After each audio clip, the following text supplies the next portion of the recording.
ಶ್ರೀಮತಿ ಕಲ್ಲಮ್ಮ ಪ್ರೌಢಶಾಲೆಯ ಗಣಿತ ಶಿಕ್ಷಕನಾಗಿ ನಿಮಗೆ ಮತ್ತೊಂದು ಯೂಟ್ಯೂಬ್ ಕ್ಲಾಸನ್ನು ಅಪ್ಲೋಡ್ ಮಾಡಲಿಕ್ಕೆ ಬಯಸ್ತಾ ಇದ್ದೇನೆ. ಈ ಒಂದು ತುರ್ತು ಸಂದರ್ಭದಲ್ಲಿ ಈಗ ನಮ್ಮ ಮುಂದಿನ ಒಂದು ಘಟಕ ಈಗ ಆಲ್ರೆಡಿ 11ನೇ ಘಟಕ ವರ್ಗ ಸಮೀಕರಣಗಳು, ಹೌದಲ್ವಾ? ಈ ವರ್ಗ ಸಮೀಕರಣಗಳು ಘಟಕದಲ್ಲಿ ನಾವೀಗ ವರ್ಗ ಸಮೀಕರಣ ಅಂದರೆ ಏನು, ವರ್ಗ ಸಮೀಕರಣದ ಆದರ್ಶ ರೂಪ ಯಾವುದು, ಹಾಗೂ ವರ್ಗ ಸಮೀಕರಣದಲ್ಲಿ ಎರಡು ಮೂಲಗಳನ್ನು ಹೊಂದಿರುತ್ತವೆ. ಆ ವರ್ಗ ಸಮೀಕರಣಗಳು ಬಿಡಿಸ್ತಕ್ಕಂಥ ಕ್ರಮ ಹಲವಾರಿದ್ದಾವೆ ಅಂತಕ್ಕಂಥದ್ದನ್ನು ಹೇಳಿದ್ವಿ. ಈಗ ವರ್ಗ ಸಮೀಕರಣಗಳನ್ನು ಬಿಡಿಸ್ತಕ್ಕಂಥ ಹಲವಾರು ಕ್ರಮಗಳಲ್ಲಿ ಅಪವರ್ತನ ಕ್ರಮವನ್ನು ಈಗ ಆಲ್ರೆಡಿ ಕಲ್ತಿದ್ದೀರ, ಹೌದಲ್ವಾ? ಅಪವರ್ತನ ಕ್ರಮದಿಂದ ವರ್ಗ ಸಮೀಕರಣವನ್ನು ಬಿಡಿಸ್ತಕ್ಕಂಥದ್ದು ಹೇಗೆ ಅಂದರೆ, ಅಪವರ್ತನಗಳನ್ನು ತೆಗೆದುಕೊಂಡು ಮಧ್ಯದ ಪದವನ್ನು ಎರಡು ಪದಗಳಾಗಿ ಸ್ಪ್ಲಿಟ್ ಅಪ್ ಮಾಡಿ ನಾವು ಅಪವರ್ತನ ಮಾಡ್ತಕ್ಕಂಥದ್ದು ಕಲ್ತಿದ್ದೀವಿ. ಹಾಗೆ ಆ ಅಪವರ್ತನ ಕ್ರಿಯೆಗಳನ್ನು ವರ್ಗ ಸಮೀಕರಣ ನಾವೇ ರಚನೆ ಮಾಡಿಕೊಂಡು ಎರಡು ಅನುಕ್ರಮ, ಧನಪೂರ್ಣಾಂಕಗಳ ಮೊತ್ತ ಇಷ್ಟು, ಅವುಗಳ ಗುಣಲಬ್ಧ ಇಷ್ಟು, ಈ ರೀತಿಯ ಲೆಕ್ಕಗಳನ್ನು ಸಹ ನಾವೇ ವರ್ಗ ಸಮೀಕರಣವನ್ನು ರಚನೆ ಮಾಡಿಕೊಂಡು ನಂತರ ಈ ಅಪವರ್ತನ ಕ್ರಮವನ್ನು ಅನುಸರಿಸಿ ಬಿಡಿಸ್ತಕ್ಕಂಥ ಕ್ರಮವನ್ನು ಸಹ ಕಲ್ತಿದ್ದೀವಿ.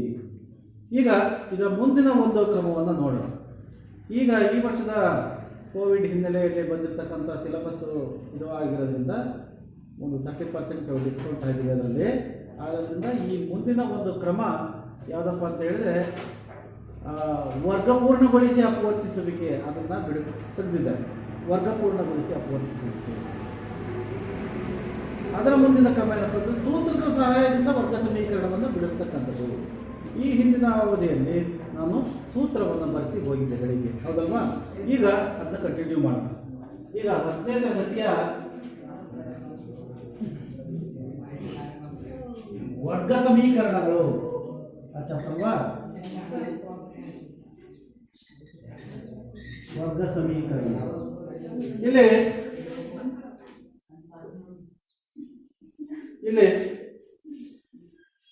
ವರ್ಗ ಸಮೀಕರಣ ಎರಡು ಮೂಲಗಳನ್ನು ಹೊಂದಿದೆ ಅಂತ ಹೇಳಿದೆ. ವರ್ಗ ಸಮೀಕರಣವನ್ನು ಬಿಡಿಸಿದಾಗ ಎರಡು ಮೂಲಗಳು ಬರ್ತದೆ ಅಂತ ಹೇಳಿದೆ. ಆದರೆ ಬೆಳಿಗ್ಗೆ ನಾನು ಬರೆಸಿದ್ದು ಸೂತ್ರ ಒಂದು ಬರೆಸುವುದು, ಎರಡು ಮೂಲಗಳು ಅದರ ಎಲ್ಲಿದ್ದಾವೆ, ಅದರಲ್ಲೇ ಇದ್ದಾವೆ, ಅಲ್ಲಿ ಅದನ್ನು ಸ್ವಲ್ಪ ವಿಶ್ಲೇಷಣೆ ಮಾಡಿ. ಹಾಗೆ ಆ ಸೂತ್ರವನ್ನು ಬರೀತೀನಿ. x - b ಮೊದಲು ಡಿವೈಡೆಡ್ ಬೈ ಆಗ್ತದೆ. ಬರೀತಕ್ಕಂಥ ಕ್ರಮವನ್ನು ಸಹ ಸರಿಯಾಗಿ ತಿಳ್ಕೋಬೇಕು. -b plus or minus square root of b square minus 4ac divided by 2a.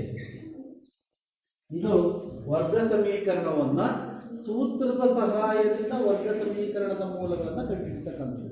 ಇಲ್ಲಿ ವರ್ಗ ಸಮೀಕರಣದ ಆದರ್ಶ ರೂಪ ax + bx + c = 0. ಇದು ವರ್ಗ ಸಮೀಕರಣದ ಆದರ್ಶ ರೂಪ. ಇದರಲ್ಲಿ x ಅಂತಕ್ಕಂಥದ್ದು ಚರಾಕ್ಷರ, ಅದರ ಮೂಲಗಳನ್ನೇ ಕಂಡುಹಿಡಿಯಬೇಕಾಗಿರೋದು. x ಮೇಲೆ ಏನಪ್ಪಾ ಅಂತ ಹೇಳಿದ್ರೆ ಹೇಗೆ ಬರುತ್ತೆ ಅಂತ ಹೇಳಿದ್ರೆ, ಈ ಒಂದು ಸಹಗುಣಕಗಳಿದಾವಲ್ಲ, ಸ್ಥಿರ ಸಂಖ್ಯೆಗಳು ABC, ಅದರ ಮೂಲಕ ನಾವಿಲ್ಲಿ ಮಾಡ್ತಾ ಇದ್ದೀವಿ. ನೋಡಿ, ABCಗಳು ಇಲ್ಲಿ ಇರೋದು, ಹೌದಲ್ವಾ? -b plus or minus square root of b square minus 4ac divided by 2a. ಇದು ಶ್ರೀಧರ, ಭಾರತದ ಗಣಿತಶಾಸ್ತ್ರದ ಶ್ರೀಧರಾಚಾರ್ಯ ಕಂಡುಹಿಡಿದಿರ್ತಕ್ಕಂಥ ಸೂತ್ರದಿಂದ ಈ ಸೂತ್ರವನ್ನು ನಾವು ಶ್ರೀಧರನ ಸೂತ್ರ ಅಂತ ಬೇಕಾದರೂ ಕರಿಬಹುದು. ಇದು ವರ್ಗ ಸಮೀಕರಣಕ್ಕೆ ಮೂಲಗಳನ್ನು ಕಂಡುಹಿಡಿಯತಕ್ಕಂಥ ಒಂದು ಸೂತ್ರ. ಇದರಲ್ಲಿ ಎರಡು ಮೂಲಗಳಿದ್ದಾವೆ. ಅದರಲ್ಲಿ ಇಲ್ಲಿ ಪ್ಲಸ್ ಆರ್ ಮೈನಸ್ ಅಂತ ಹಾಕಿ, ಒಂದು ಪ್ಲಸ್ ತಗೊಂಡು ಒಂದು ಬರೆದ್ರೆ ಧನಮೂಲ ಬರುತ್ತೆ. ಇಲ್ಲಿ ಮೈನಸ್ ತಗೊಂಡು ಪ್ಲಸ್ ಬಿಟ್ಬಿಟ್ಟು ಮೈನಸ್ ತಗೊಂಡು ಬರೆದ್ರೆ ಇನ್ನೊಂದು ಋಣಮೂಲ ಬರುತ್ತೆ. ಅದೇ ಎರಡು ಮೂಲಗಳು ಇದರಲ್ಲೇ ಇದ್ದಾವೆ. ಆ ಮೂಲಗಳನ್ನು ಬಿಡಿಸಿ ಬರೀಬೇಕು ಅಂತ ಹೇಳಿದ್ರೆ, -b plus square root of b square minus 4ac divided by 2a, ಇದು ಒಂದು ಮೂಲ. ಹಾಗೆ ಇನ್ನೊಂದು ಮೂಲ ಯಾವುದಪ್ಪ ಅಂತ ಹೇಳಿದ್ರೆ, x = -b minus square root of b square minus 4ac divided by 2a, ಇದು ಇನ್ನೊಂದು ಮೂಲ. ಇದು ಧನಮೂಲ, ಇದು ಋಣಮೂಲ. ಧನಮೂಲ, ಋಣಮೂಲ, ಎರಡು ಮೂಲಗಳು ಇರ್ತದೆ. ವರ್ಗ ಸಮೀಕರಣದ ಧನಮೂಲವನ್ನು ಬರೆಯಿರಿ ಅಂದ್ರೆ ಒಂದು ಮಾತಿ ಕೇಳ್ತಾರೆ, ಇದನ್ನ ಧನಮೂಲವನ್ನು ಬರೆಯಿರಿ ಅಂದ್ರೆ ಇದನ್ನು ಬರೀಬೇಕು, ಋಣಮೂಲವನ್ನು ಬರೆಯಿರಿ ಅಂತ. ಶ್ರೀಧರನ ಸೂತ್ರ ವರ್ಗ ಸಮೀಕರಣದ ಯಾವ ಸೂತ್ರ ಸಹಾಯದಿಂದ ಕಂಡುಹಿಡಿತೀವಿ ಇನ್ನು ಬರೀಬೇಕು. ಸೂತ್ರ ಕೇಳಿದರೆ ಲೆಕ್ಕ ಕೇಳಲ್ಲ, ಗೊತ್ತಲ್ಲ? ಸೂತ್ರ ಕೇಳಿದ್ರೆ ಲೆಕ್ಕ ಕೇಳಲ್ಲ, ಲೆಕ್ಕ ಕೇಳ್ತಾರೆ. ಆದ್ದರಿಂದ ಈ ಸೂತ್ರವನ್ನು ಅಭ್ಯಾಸ ಮಾಡ್ಕೋಬೇಕು, ಸರಿಯಾಗಿ ನೆನ್ಪಿಟ್ಕೋಬೇಕು. ಬರವಣಿಗೆ ಸಹ ಸರಿಯಾದ ಕ್ರಮದಲ್ಲಿ ಇರಬೇಕು. X is equal to minus B plus or minus square root of B square minus 4ac divided by 2a. ಇಲ್ಲಿರ್ತಕ್ಕಂಥ ಎ ಬಿ ಸಿ ವಾಸ್ತವ ಸ್ಥಿರ ಸಂಖ್ಯೆಗಳಿದಾವಲ್ಲ, ಅದರ ಆಧಾರದ ಮೇಲೆ ಈ ಮೂಲವನ್ನು ಕಂಡುಹಿಡಿದಿದ್ವಿ. ಬಹಳ ಶಿಸ್ತುಬದ್ಧವಾಗಿ ಕಲಿತರೆ ಮುಂದೆ ಉಲ್ಟಾ ಇದಾವೆ ಲೆಕ್ಕಗಳು. ಅದಕ್ಕೆ ಈಗ ನಾವೇನು ಹಿಂಗಿಂದ ಹಿಂಗೆ ಮಾಡ್ತಿದ್ದೀವೋ ಆಮೇಲೆ ಉತ್ತರ ತಗೊಂಡು ಹಿಂಗೆ ಲೆಕ್ಕ ಮಾಡೋದು ಇದೆ. ಅದರಿಂದ ಸ್ವಲ್ಪ ಸೂಕ್ಷ್ಮವಾಗಿ ಅಧ್ಯಯನ ಮಾಡಿ. ಇರಲಿ, ಏನು ತೊಂದರೆ ಇಲ್ಲ.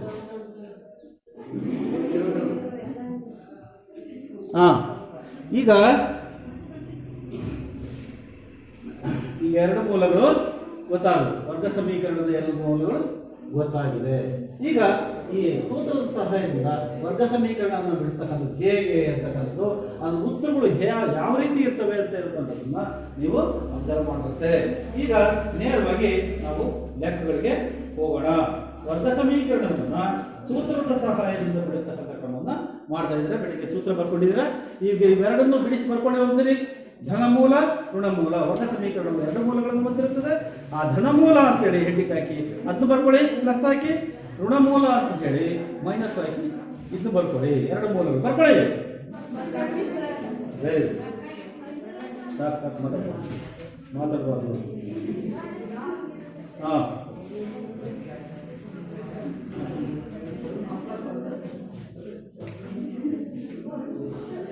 ಅಭ್ಯಾಸ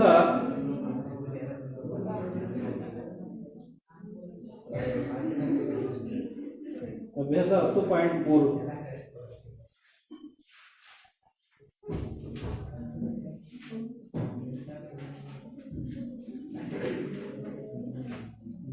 ಸಹಾಯದಿಂದ ಬಿಡಿಸ್ತಕ್ಕಂಥ ಲೆಕ್ಕಗಳು ಜಾಸ್ತಿ ಇಲ್ಲ. ವರ್ಗ ಸಮೀಕರಣ ಮೂಲಗಳನ್ನು ಸೂತ್ರದ ಸಹಾಯದಿಂದ ಬಿಡಿಸಿ ಅದನ್ನು ಮಾತ್ರ ಮಾಡೋಣ, ಹೌದಾ? ಇವನ್ನೇ 10.3ರಲ್ಲಿ ಅವೇ ಲೆಕ್ಕಗಳನ್ನೇ ಸೂತ್ರದ ಸಹಾಯದಿಂದ ಬಿಡಿಸಿ ಅಂತಲೂ ಹೇಳಿದರು. ವರ್ಗಪೂರ್ಣಗೊಳಿಸುವ ವಿಧಾನ ಅದೇ ಲೆಕ್ಕಗಳನ್ನ ಸೂತ್ರದ ಸಹಾಯದಿಂದ 10.3 ಮೊದಲನೇ ಲೆಕ್ಕ ಬರ್ಕೊಳ್ಳಿ. 2x² minus 7x plus 4y = 0. ಈ ವರ್ಗ ಸಮೀಕರಣವನ್ನು ಸೂತ್ರದ ಸಹಾಯದಿಂದ ಬಿಡಿಸಿ. ಈ ವರ್ಗ ಸಮೀಕರಣವನ್ನು ಸೂತ್ರದ ಸಹಾಯದಿಂದ ಬಿಡಿಸಿ. ಸೂತ್ರದ ಸಹಾಯದಿಂದ ಬಿಡಿಸಿ. ಈಗ ನೋಡಿ, ನಿಮಗೆ ಸೂತ್ರ ಗೊತ್ತಾಗಿದೆ. ಸೂತ್ರದ ಸಹಾಯದಿಂದ ಬಿಡಿಸಿ ಅಪವರ್ತನ ಕ್ರಮ ಅಲ್ಲ, ಯಾವ ಒಂದು ವಿಧಾನದಿಂದ ಬಿಡಿಸಬೇಕು ಅದೇ ಕ್ರಮವನ್ನು ಅನುಸರಿಸಬೇಕು. ಈಗ ಸೂತ್ರದ ಸಹಾಯದಿಂದ ಬಿಡಿಸಿ ಅಂತ ಹೇಳಿದೆ. ಸೂತ್ರವನ್ನು ನಾವು ರೀಕಾಲ್ ಮಾಡ್ಕೋಬೇಕು. ಏನು? X is equal to minus B plus or minus square root of B square minus 4ac divided by 2a. ಹಾಗಾದರೆ ಆ ಎ ಬಿ ಸಿಗಳು ಬೇಕು ಅನ್ನೋದು ಗೊತ್ತಾಗುತ್ತೆ. ಅದಕ್ಕಿಂತ ಮುಂಚೆ ಈಗ ನಾವೇನು ಮಾಡೋದು, ಸೂತ್ರ ಬರೆಯೋಕ್ಕಿಂತ ಮುಂಚೆ ಈ ಒಂದು ಇದರಲ್ಲಿ ಎಕ್ಸ್² ಸಹಗುಣಕಕ್ಕೆ ಎ ಅಂತ ಕರಿತೀವಿ, ಎಕ್ಸ್ ನ ಸಹಗುಣಕಕ್ಕೆ ಬಿ ಅಂತ ಕರಿತೀವಿ. ಇದು ಒಂದು ಸ್ಥಿರ ಸಂಖ್ಯೆ ಇದೆ, ಅವುಗಳನ್ನು ಬರ್ಕೊಳ್ಳೋಣ. ಎ ಅಂದರೆ ಎಷ್ಟು? 2. ಎಕ್ಸ್² ಸಹಗುಣಕವನ್ನ ಎ ಅಂತ ಕರಿತೀವಿ. B is equal to X ನ ಸಹಗುಣಕ -7, ಚಿಹ್ನೆ ಸಮೇತ ಬರೀಬೇಕು. -7 ಅದು ಬಿ.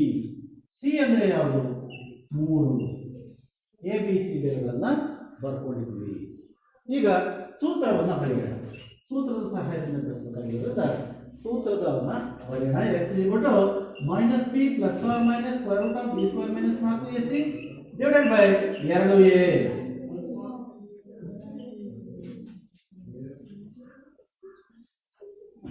ಈಗ ಬರೆಯೋಣ.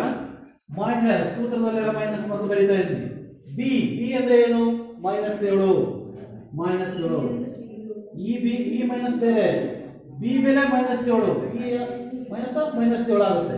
Plus or minus square root of B square minus 7 whole square minus 4 A ಅಂದ್ರೆ 2 ಸಿ ಅಂದ್ರೆ 3 ಡಿವೈಡೆಡ್ ಬೈ 2 ಇಂಟು ಎ ಅಂದ್ರೆ 2 ಇಂಟು 2 ಇದನ್ನ ಸಿಂಪ್ಲಿಫೈ ಮಾಡಬೇಕು. ಬರೀಬೇಕಾದ್ರೆ ನೀಟಾಗಿ ಬರೀಬೇಕಾದ್ರೆ ಅಂಶ ಛೇದ ಇದೆ, ಬಹಳ ಹುಷಾರಾಗಿ ಜಾಗ ಬಿಟ್ಕೊಂಡಿರ್ಬೇಕು. ಪ್ರತಿ ಲೈನ್ ಬರೆಯಕ್ಕೆ ಹೋಗ್ಬೇಡಿ, ಒಂದು ಲೈನ್ ಬಿಟ್ಕೊಂಡು ಬರೀರಿ. Minus minus plus 7 plus minus square root of -7 whole square -7 into -7 ಕೂಡಿಸಿದ್ರೆ ಮೈನಸ್ ಪ್ಲಸ್ 49.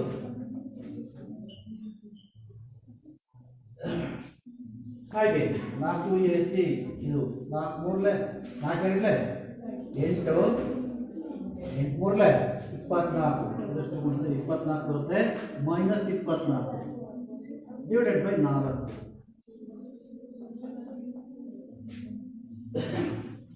ನೀಟಾಗಿ ಬರೀಬೇಕು. ಈಗ ಮುಂದುವರಿತೀನಿ, ಇಲ್ಲಿ ಬರೀತೀನಿ, ನೀವು ಕೆಳಗೆ ಬರ್ಕೊಳ್ಳಿ ಕರೆಕ್ಟಾಗಿ.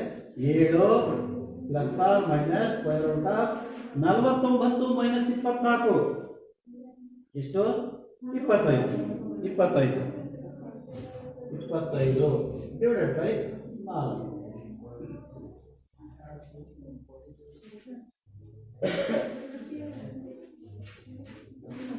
ಏಳು plus or minus square root of 25 ವರ್ಗಮೂಲ ನಿಮ್ಗೆ ಗೊತ್ತಿದೆ 5 ಅಂತ. 5 ಎಲ್ಲದೂ ಸಿಗಲ್ಲ, ಇದಕ್ಕೆ ಮಾತ್ರ ಸಿಕ್ಕಿದೆ. ನೋಡಿ, 2 ಮೂಲಗಳು ಬರ್ತವೆ, 2 ಮೂಲಗಳನ್ನು ಬರೀಬೇಕು. ಪ್ಲಸ್ ಆರ್ ಮೈನಸ್ ಅಂತ ಹಾಗೆ ಬರ್ಕೊಂಡು ಬಂದಿದ್ದೀವಿ. ಈಗ ಡಿವೈಡ್ ಮಾಡೋಣ. 7 ಪ್ಲಸ್ 5 ಡಿವೈಡೆಡ್ ಬೈ 4 ಒಂದು ಮೂಲ, 7 ಮೈನಸ್ 5 ಡಿವೈಡೆಡ್ ಬೈ 4 ಇನ್ನೊಂದು ಮೂಲ. 2 ಮೂಲಗಳನ್ನು ಬರೀತಾ ಬಂದಿದ್ದೀವಿ. ಈಗ ಡಿವೈಡ್ ಮಾಡ್ತಾ ಇದ್ದೀವಿ, ಹೌದಲ್ವಾ? ಪ್ಲಸ್ ಆರ್ ಮೈನಸ್ ಅಂತ ಬರೀತೀವಿ. ಡಿವೈಡ್ ಮಾಡಿದ್ನಿ. 7 5 12 ಡಿವೈಡೆಡ್ ಬೈ 4 ಅಂದ್ರೆ 3. ಈ ಕಡೆ 7 ಮೈನಸ್ ಸಿಗುತ್ತೆ 2 ಡಿವೈಡೆಡ್ ಬೈ 4 ಅಂದ್ರೆ 1/2. 3 ಮತ್ತು 2ನೇ ಒಂದು ಈ 2 ಈ ವರ್ಗ ಸಮೀಕರಣದ ಮೂಲಗಳಾಗಿವೆ.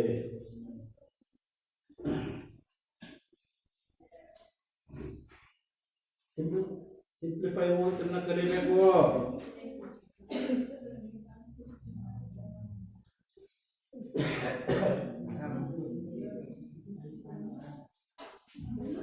ಬರ್ಕೊಳ್ತಾ ಇದ್ದಾರಲ್ವಾ? ನೋಡಿ, ಇಲ್ಲಿ ಸೂತ್ರದ ಸಹಾಯದಿಂದ ಬಿಡಿಸ್ತಕ್ಕಂಥ ಕ್ರಮದಲ್ಲಿ ನಾವು ABCಗಳನ್ನು ಮೊದಲು ಬರ್ಕೊಂಡಿದ್ದೀವಿ, ಬೇಕಾದ ಸೂತ್ರವನ್ನು ಬರ್ಕೊಂಡಿದ್ದೀವಿ, ಹಾಗೂ ಅವುಗೆ ಅಪ್ಲೈ ಮಾಡಿದ್ದೀವಿ. ABC ಬೆಲೆಗಳನ್ನು ಆದೇಶಿಸಿದ್ದೀವಿ. ಆದೇಶಿಸಿ ಅದನ್ನು ಸಿಂಪ್ಲಿಫೈ ಮಾಡಿದಾಗ 2 ಮೂಲಗಳು ಬಂದರೆ, ಒಂದು 3, ಇನ್ನೊಂದು 2ನೇ ಒಂದು. ಈ 2 ಇದರ ಮೂಲಗಳಾಗಿವೆ. ಹಾಗೆ ಇನ್ನೊಂದು ಲೆಕ್ಕವನ್ನು ನೀವು ಮಾಡಿ ಬರ್ಕೊಳ್ಳಿ. 2x ಸ್ಕ್ವೇರ್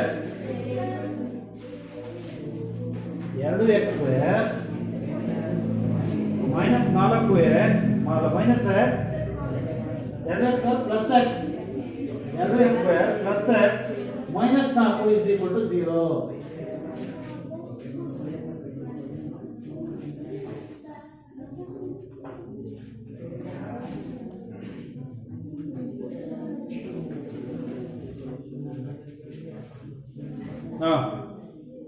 ಮಾಡಿ 2x square plus x minus 4 is equal to 0. ಬೇಗ ಮಾಡಬೇಕು.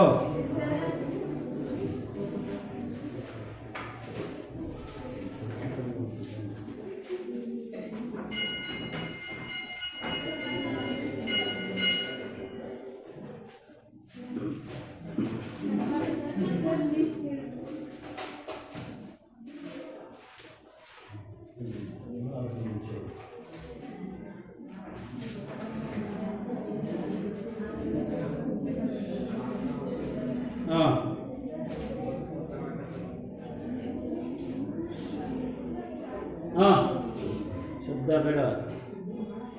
ಈಗ ಎರಡನೇ ಲೆಕ್ಕ ನೋಡಿ, ಎಕ್ಸ್ ಸ್ಕ್ವೇರ್ನ ಸಹಗುಣಕ ಎರಡಿದೆ, a is equal to 2, b is equal to X ನ ಸಹಗುಣಕ b 1, c is equal to 4 -4. ಸೂತ್ರ ಇದೆ ಎಕ್ಸ್ ಇಸ್ ಈಕ್ವಲ್ ಟು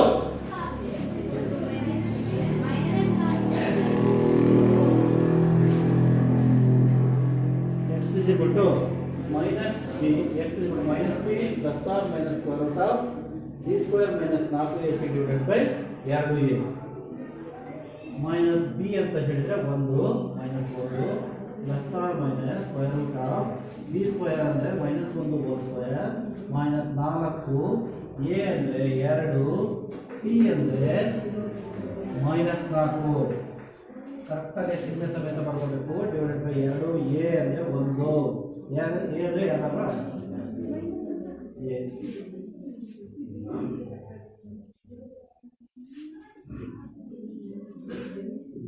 ಮಾಡೋಣ.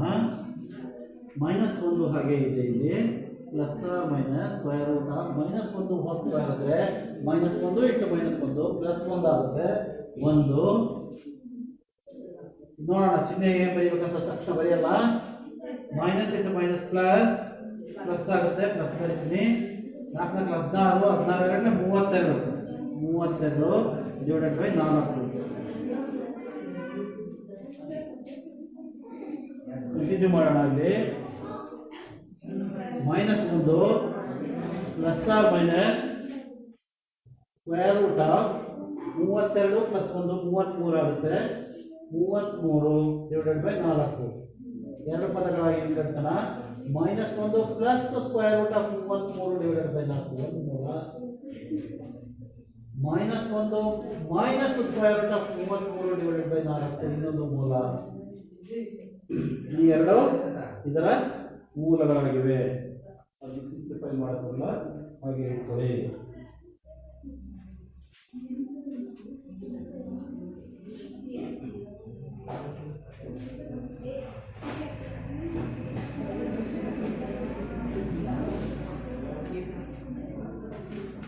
ಹಾಗೆ ಈ ಮಾದರಿ ಲೆಕ್ಕಗಳನ್ನು ಮಾಡ್ತೀನಿ. ಬರ್ಕೊಳ್ಳಿ. ಮೂರನೇ ಲೆಕ್ಕ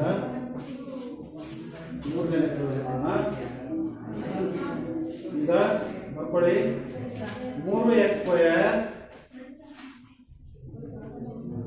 minus 6x plus 2 is equal to 0. 3x² minus 6x plus 2 is equal to 0.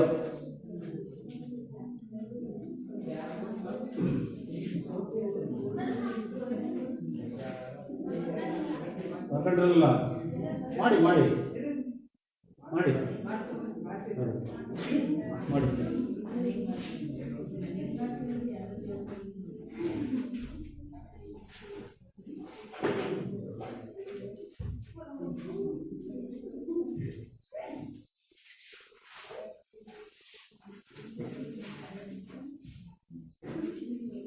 ಮೂರು ಎಕ್ಸ್ ಸ್ಕ್ವೇರ್, ಎ ಅಂದ್ರೆ 3, ಬಿ ಅಂದ್ರೆ -6, ಸಿ ಅಂದ್ರೆ 2. ಕಟ್ ಮಾಡಿ. A is equal to 3, B ಅಂದ್ರೆ -6, ಸಿ ಅಂದ್ರೆ 2. ನೋಡಿ, ABCಗಳನ್ನ ಮೊದಲು ಬರ್ಕೋಬೇಕು, ನಂತರ ನಾವು ಸೂತ್ರಕ್ಕೆ ಅಪ್ಲೈ ಮಾಡಬಹುದು. x is equal to -6 plus or minus square root of b square -6 whole square minus 4, a ಅಂದ್ರೆ 3, c ಅಂದ್ರೆ 2, ac divided by 2 into a ಅಂದ್ರೆ 3, 2 into 2. ಇದನ್ನು ಸಿಂಪ್ಲಿಫೈ ಮಾಡಿ.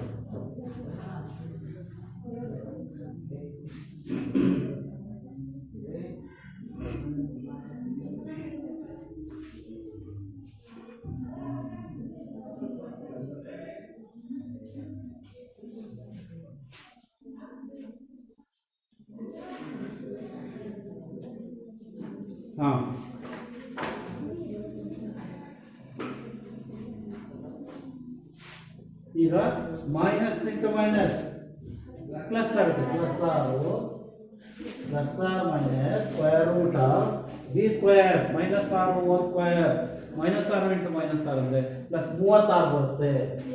36 ಮೈನಸ್ 4 12 12 24 24 ಡಿವೈಡೆಡ್ ಬೈ 3 6 6 ಬಂತು. ಇದನ್ನು ಸಿಂಪ್ಲಿಫೈ ಮಾಡೋಣ. ಇಲ್ಲಿಂದ ಇಲ್ಲಿ ಬಯಸ್ತಾ ಇದ್ದೀವಿ X is equal to 6 plus or minus square root of 36 minus 24 ಕಳೆದ್ರೆ ನಿಮಗೆ ಬಂದ್ಬಿಡುತ್ತೆ ಎಷ್ಟು ಗೊತ್ತಿಲ್ಲ, 12 ಡಿವೈಡೆಡ್ ಬೈ 6. ಈಗ 12 4 ಇಂಟು 3 ಅಂತ ಬರೀಬಹುದು. 4 ಹೊರಗೆ ಬಂದ್ರೆ 2 ಆಗುತ್ತೆ, 2 ರೂಟ್ 3 ಅಂತ ಬರೀಬಹುದು. ನೇರವಾಗಿ ಕರಣಿಯನ್ನ ನಾನು ಬರೀತಾ ಇದ್ದೀನಿ. ಬೇಕಾದ್ರೆ ನೀವು ಸಂಖ್ಯೆ ಬರ್ಬೋದು. ರೂಟ್ 12 ಅಂತ ಹೇಳಿದ್ರೆ 4 ಇಂಟು 3 4 ಹೊರಗೆ ಬಂದ್ರೆ 2 ರೂಟ್ 3 ಆಗುತ್ತದೆ.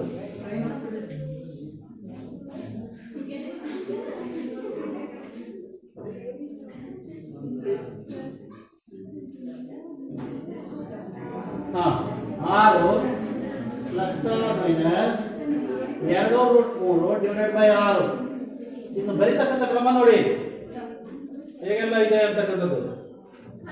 ಈಗ ಇದನ್ನ 2 ಕಾಮನ್ ತೆಗಿಬೋದು. ಮೇಲೆ 2 ಕಾಮನ್ ತಗೊಂಡ್ರೆ 3 ಬರುತ್ತೆ. 2 3 6 plus minus root 3 divided by 6. ಹಾಗಾದ್ರೆ ಇನ್ನು ಭಾಗಿಸ್ಬೋದು 2 3 ಅಂತ 2 3 ಅಂತ ಭಾಗಿಸ್ಬೋದು. ಈಗ ನೋಡಿ 3 plus root 3 divided by 3.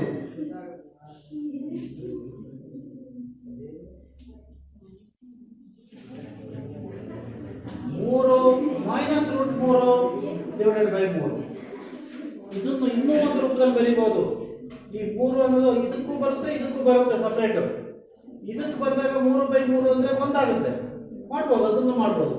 1 plus root 3 divided by 3 ಅಂತ ಬರೀಬಹುದು.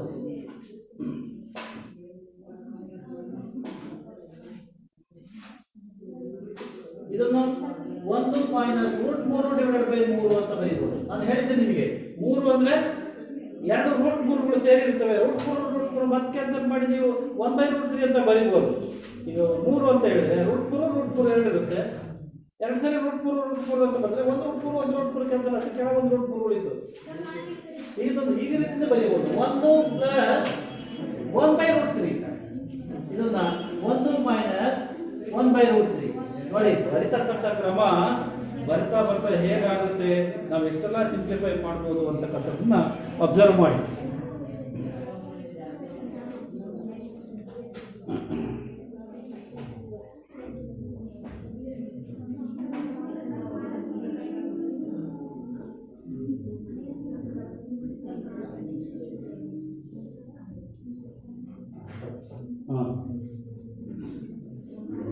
ಬರ್ಕೊಂಡಿದ್ದೀರ ಅಂತ ಕಾಣಿಸುತ್ತೆ. ಒಂದೆರಡು ಲೆಕ್ಕ ತಗೊಳ್ಳಿ. ಈಗ ನೀವೊಂದೆರಡು ಲೆಕ್ಕ ತಗೊಳ್ಳಿ. ಸೂತ್ರದ ಸಹಾಯದಿಂದ ಬಿಡಿಸ್ತಕ್ಕಂಥ ಒಂದೆರಡು ಲೆಕ್ಕ ತಗೊಳ್ಳಿ. ಬಹಳ ಇಂಪಾರ್ಟೆಂಟ್ ಆಗಿರ್ತಕ್ಕಂಥ ಒಂದು ಲೆಕ್ಕ. x² ಮೈನಸ್ 3x ಪ್ಲಸ್ 1 ಮಾಡ್ಕೊಳ್ತಾ ಇದ್ದೀನಿ. x² minus 3x plus 1 is equal to 0. ಹಾಗೆ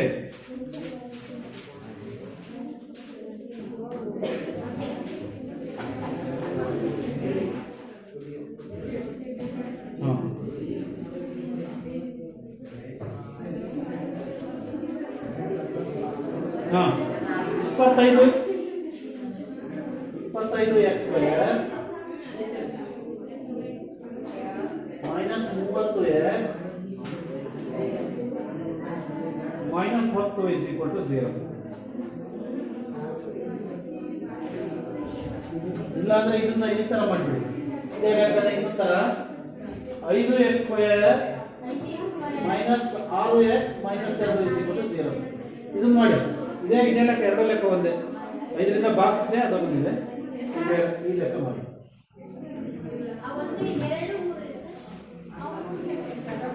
1 ಮತ್ತು 3 ಇವೆರಡು ಲೆಕ್ಕಗಳನ್ನು ನೀವು ಮಾಡಿ.